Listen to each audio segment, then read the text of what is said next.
ഇന്ന് നമ്മൾ ചക്കേരി കൊണ്ടൊരു തോരനാണ് കേട്ടോ ട്രൈ ചെയ്യുന്നത്. അപ്പോൾ ഈ ചക്കേരി വേവിച്ചത് നമുക്കൊന്ന് കട്ട് ചെയ്തെടുക്കാം. അപ്പം നമ്മൾ ഇൻട്രോയിൽ പറഞ്ഞതുപോലെ ഇന്ന് നമ്മൾ റെഡിയാക്കാൻ പോകുന്നത് ചക്കേരി കൊണ്ടുള്ള, അതായത് ചക്കക്കുരു കൊണ്ടുള്ളൊരു തോരനാണ്. ഹലോ ഡിയേഴ്സ്, എല്ലാവർക്കും നമ്മുടെ വീഡിയോയിലേക്ക് സ്വാഗതം. അപ്പോൾ ഇന്ന് അതിനായിട്ട് ഞാൻ ഒരു രണ്ടര സവോള എടുത്തിട്ടുണ്ട്. അതൊന്ന് ചെറുതായിട്ട് കട്ട് ചെയ്തെടുക്കുക. അതിനുശേഷം നമുക്കൊരു പാനിലേക്ക് എണ്ണ ഒഴിച്ചു കൊടുക്കാം. വെളിച്ചെണ്ണയാണ് യൂസ് ചെയ്യുന്നത്. അതിനുശേഷം കടുകിട്ട് പിന്നെ കറിവേപ്പില. ഞാനിവിടെ ആദ്യം ഇട്ടത് കറിവേപ്പിലയായിപ്പോയി. അതിനുശേഷമാണ് കേട്ടോ കടുകിട്ടത്. അപ്പോൾ അതൊക്കെ ചേർത്ത് കടുകൊന്ന് പൊട്ടിയതിന് ശേഷം കറിവേപ്പിലയും ചേർത്തതിന് ശേഷം നമ്മൾ ചെറുതായിട്ട് അരിഞ്ഞു വെച്ച സവോളയും ഒരു പച്ചമുളകും കൂടി ചേർത്ത്, നമ്മുടെ എരിക്കനുസരിച്ച് പച്ചമുളക് ചേർക്കാമേ, ചേർത്ത് നന്നായിട്ട് ഉള്ളി ഒന്ന് വഴണ്ട് വരണം. അതിലേക്ക് അല്പം ഉപ്പും കൂടി ചേർത്ത് കൊടുക്കാം.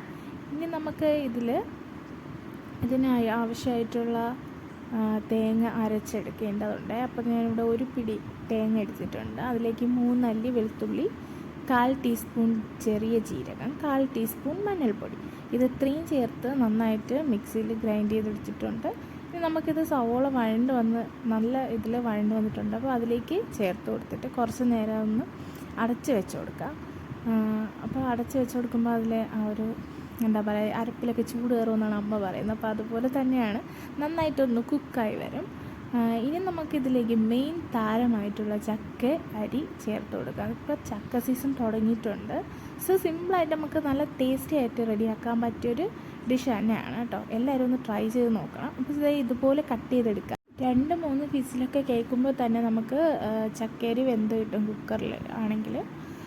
അപ്പോൾ അതുപോലെ നന്നായിട്ട് വേവിച്ചെടുത്ത ശേഷം ഇതുപോലെ നൈസായിട്ട് കട്ട് ചെയ്ത് നമ്മൾ ലാസ്റ്റ് ഇതിൽ തോരനിലേക്ക് ചേർത്ത് മിക്സാക്കി എടുക്കുക. അപ്പോൾ ചക്കേരി കൊണ്ടുള്ള സിമ്പിൾ റെസിപ്പിയാണ് കേട്ടോ. എന്നാൽ നല്ല ഹെൽത്തിയാണ്, എല്ലാവർക്കും കഴിക്കുക, എല്ലാവർക്കും ഇഷ്ടമാവുന്നൊരു ഡിഷ് തന്നെയാണ്. എല്ലാവരും ട്രൈ ചെയ്ത് നോക്കുക കേട്ടോ.